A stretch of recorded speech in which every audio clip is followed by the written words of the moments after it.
हर हर महादेव। दोस्तों, स्वागत है आप सभी का एक बार फिर से। देवाधिदेव महादेव आप और आपके परिवार पर अपनी कृपा दृष्टि सदा सर्वदा बनाए रखे। दोस्तों, सावन का माह चल रहा है और ये माह भगवान शिव की पूजा अर्चना के लिए समर्पित होता है। भगवान शिव की पूजा की जब बात हो तो वहां पर धतूरे की बात ना हो तो ये असंभव सा हो जाता है। दोस्तों, भगवान भोलेनाथ को धतूरा चढ़ा देने पर हमारी कौन सी मनोकामना पूरी होती है? किस दिन हमको धतूरा जो है भगवान भोलेनाथ पर चढ़ाना चाहिए और धतूरे का क्या महत्व है? धतूरे से जुड़ी बहुत सारी जानकारी आपको आज के इस वीडियो में मिलने वाली है। दोस्तों, ये मान्यता है कि बिना धतूरे के भगवान शिव जो है पूजा को स्वीकार नहीं करते हैं। पौराणिक कथा के अनुसार जब समुद्र मंथन के दौरान हलाहल से भरा कलश निकला तो देव और असुर इस सोच में पड़ गए कि इसे कौन ग्रहण करेगा। ऐसे में महादेव ने इस विष को ग्रहण कर लिया था। तभी से धतूरे को हलाहल के प्रतीक के तौर पर भगवान शिव को अर्पित किया जाता है। दोस्तों, भगवान शिव का श्रृंगार बहुत ही रहस्यमयी है और सबसे अलग है। नाग, भस्म, जहरीले और जंगली फूल और पत्ते महादेव का आभूषण है। यह हम इस तरह से कह सकते हैं कि जिस चीज को किसी ने नहीं स्वीकार किया, उसको महादेव हमारे स्वीकार करते हैं। जो है कितना भी जहरीला पदार्थ हो, चाहे वो आग का पुष्प हो, चाहे वो बेलपत्र हो, चाहे धतूरा हो, जितनी भी जंगली वस्तुएं हैं, जिसको भी जो है ना तो इंसान ने स्वीकार किया, ना पशु ने, ना पक्षी ने। यहाँ तक कि पक्षी भी जो है आग के पौधे पर बैठना नहीं पसंद करता है। इतना जहरीला होता है आग का पौधा कि यदि आप उसके पुष्प तोड़ रहे हैं तो आप अपना मुंह दूसरी तरफ घुमा लीजिए, क्योंकि यदि अगर उसका दूध पड़ गया तो आंख भी आपकी खराब हो सकती है, आपकी रोशनी भी जा सकती है। दोस्तों, भगवान शिव का ऐसा रहस्यमय श्रृंगार इस बात का प्रतीक है कि भगवान शिव उन सभी को अपनाते हैं जिसे दुनिया के लोगों ने अपने से दूर कर रखा है। यानी जो चीजें किसी काम की नहीं है वो भी भगवान शिव खुद पर धारण कर लेते हैं। दोस्तों, शिव पूजा में धतूरे जैसा जहरीला फल चढ़ाने के पीछे भी भाव यही है कि व्यक्तिगत, पारिवारिक और सामाजिक जीवन में बुरे व्यवहार और कड़वी बातें बोलने से बचे, तभी अपने साथ दूसरों का जीवन सुखी हो सकता है। सावन का महीना भोलेनाथ को समर्पित है और इसीलिए इस महीने उन्हें प्रसन्न करने के लिए भक्त तरह तरह के प्रयास भी करते हैं। हिंदू धार्मिक ग्रंथ वामन पुराण के अनुसार धतूरा भगवान शिव की छाती से निकला हुआ माना जाता है। ऐसा माना जाता है कि शिव को धतूरा चढ़ाने का अपना प्रतीकात्मक अर्थ होता है, जो ईर्ष्या, आतंक, प्रतिद्वंदिता, अभद्र भाषा तथा दुष्ट प्रकृति के जहर से छुटकारा पाने के लिए भगवान शिव को चढ़ाया जाता है, ताकि व्यक्ति शुद्ध तथा सभी पापों से मुक्त हो सके। शिव महापुराण की कथा में रुद्र संहिता के अंतर्गत सबसे पहला धतूरा भगवान ब्रह्मा ने शिव जी पर चढ़ाया था। जब ब्रह्मा जी का सिर भगवान भोलेनाथ ने काटा था, अपने द्वारा किए गए पाप का प्रायश्चित करने के लिए ब्रह्मा जी ने भगवान शिव पर धतूरा चढ़ाया। ब्रह्मा जी ने अपने असत्य को नष्ट करने और भोलेनाथ को प्रसन्न करने के लिए धतूरा चढ़ाया था। दोस्तों, हिंदू धर्म में ये नियम है कि 1 महीने, 2 महीने, साल भर जब आपके पास समय हो, भगवान शिव को धतूरा जरूर चढ़ाएं। दोस्तों, जिस दिन आप ये धतूरा भोलेनाथ पर चढ़ाते हैं, उस दिन से पहले आपने जितना भी असत्य बोला है, पाप किया है, वो सब भगवान शंकर नष्ट कर देते हैं।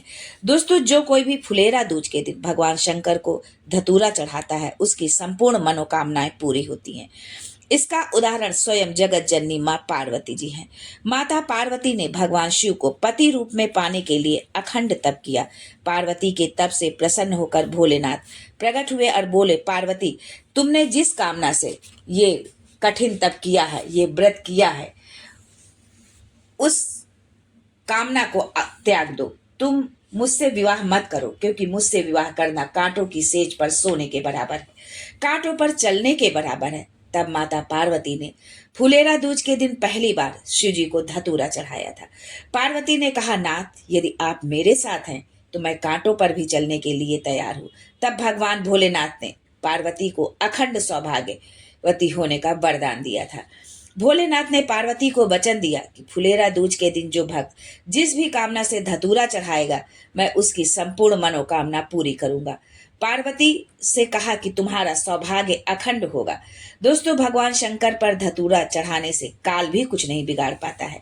पार्वती से पहले 50 बार शिव जी के साथ माता पार्वती का विवाह हुआ। सती जन्मी तो सती को प्राण त्यागना पड़ा, गौरा जन्मी तो गौरा को प्राण त्यागना पड़ा, उमा बनकर जन्मी तो उमा को प्राण त्यागना पड़ा, कुष्मांडा बनकर जन्मी तो कुष्मांडा को प्राण त्यागना पड़ा। इस तरह 50 बार माता पार्वती को प्राण त्यागना पड़ा। लेकिन जब 91वीं बार माता पार्वती ने फुलेरा दूज के दिन भोलेनाथ को धतूरा चढ़ाया तो माता पार्वती पार्वती ही रही। फुलेरा दूज के दिन आप जिस कामना से भोलेनाथ को धतूरा चढ़ाते हैं, भोलेनाथ उस मनोकामना के आपकी उस मनोकामना को अवश्य पूर्ण करते हैं। कोई भी नया काम करने के लिए, मकान, दुकान, व्यवसाय शुरू करने के लिए जिसे कोई मुहूर्त न मिले, वो इसी फुलेरा दूज के दिन अपने सारे मांगलिक कार्य कर सकता है।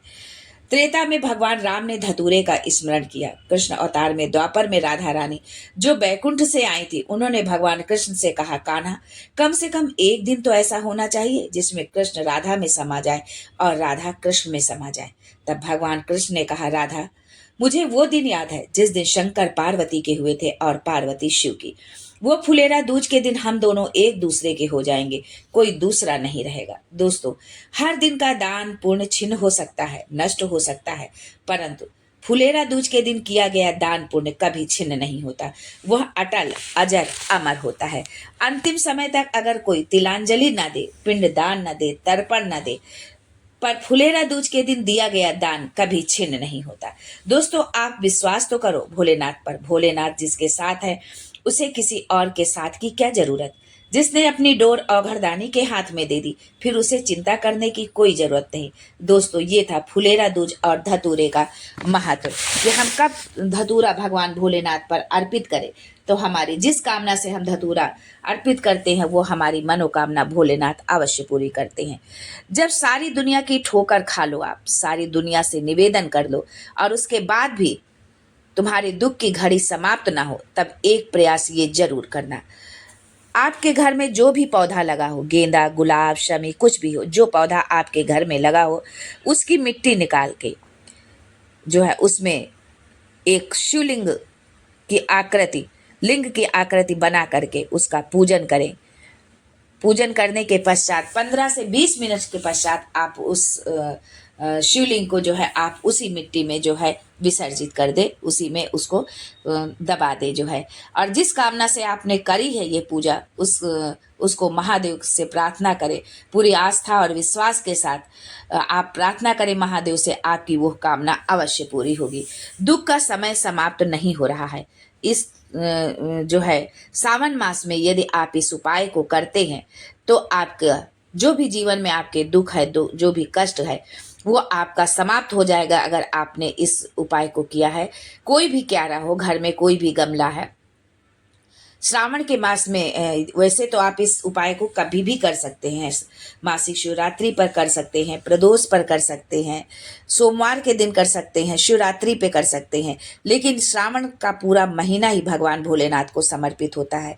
तो श्रावण मास में यदि आप किसी भी दिन इस उपाय को करते हैं तो आपकी वो मनोकामना जरूर पूरी होती है। उस क्यारे में कोई भी पौधा लगा हो, पर इस बात का ध्यान रखें कि तुलसी का पौधा नहीं होना चाहिए। तुलसी के गमले में आपको ये पूजा नहीं करनी है, आपको और किसी भी गमले में आप कर सकते हैं। दोस्तों, वास्तु ज्योतिष सब करके देख लिया, हाथों की अंगूठियां बदल ली, सभी देवी देवताओं के दरवाजे भी जाकर देख लिया, फिर भी कुछ नहीं बदला, तब भी हमारी दशा नहीं बदली, तब कहीं भी आपको जाने की जरूरत नहीं है। आप एक बार महादेव की शरण में जाना, फिर देखना आपका जीवन कैसे बदल जाता है। दोस्तों, शिव पुराण के अनुसार शिव जी ने समुद्र मंथन से निकले हालाहाल विष को पीकर सृष्टि को तबाह होने से बचाया था। विष पीने के बाद भगवान शिव का गला नीला पड़ गया था, क्योंकि उन्होंने विष को गले से नीचे नहीं उतरने दिया था। तभी से भगवान शंकर को नीलकंठ के नाम से भी जाना जाता है। विष पीने के बाद महादेव व्याकुल होने लगे। वो विष भोलेनाथ के मस्तिष्क में चढ़ गया और वो अचेत हो गए। ये देखकर सभी देवता बहुत परेशान हुए। भगवान शिव को होश में लाने के लिए उन्होंने बहुत प्रयास किए। तभी आदि शक्ति प्रकट हुई और उन्होंने देवताओं से जड़ी बूटियां और जल से शिव जी का उपचार करने को कहा। देवताओं ने भगवान शिव के सिर से हलाहल की गर्मी दूर करने के लिए उनके सिर पर धतूरा और भांग रखा और लगातार जलाभिषेक किया। ऐसा करने से विष का प्रभाव कम हो गया और धीरे धीरे भगवान होश में आ गए। पुराणों के अनुसार तभी से भगवान शिव जी को भांग, धतूरा और जल चढ़ाने की परंपरा शुरू हुई। भांग और धतूरे ने शिव जी की व्याकुलता दूर की, इसलिए ये दोनों शिव जी को बहुत प्रिय हैं। और जो भक्त भांग धतूरा चढ़ाने के बाद जलाभिषेक करता है, भोलेनाथ उससे अतिशीघ्र प्रसन्न होते हैं। आयुर्वेद में भी धतूरे का प्रयोग औषधि के तौर पर किया जाता है। ज्योतिष शास्त्र में धतूरे को राहु का कारण माना गया है, इसलिए भगवान शिव को धतूरा अर्पित करने से राहु से संबंधित दोष जैसे काल सर्प, पितृ दोष दूर होते हैं। तो आज के लिए बस इतना ही। फिर मिलते हैं कुछ नया, कुछ अलग, कुछ अद्भुत लेकर। तब तक के लिए हर हर Mahadev and thanks for watching my video.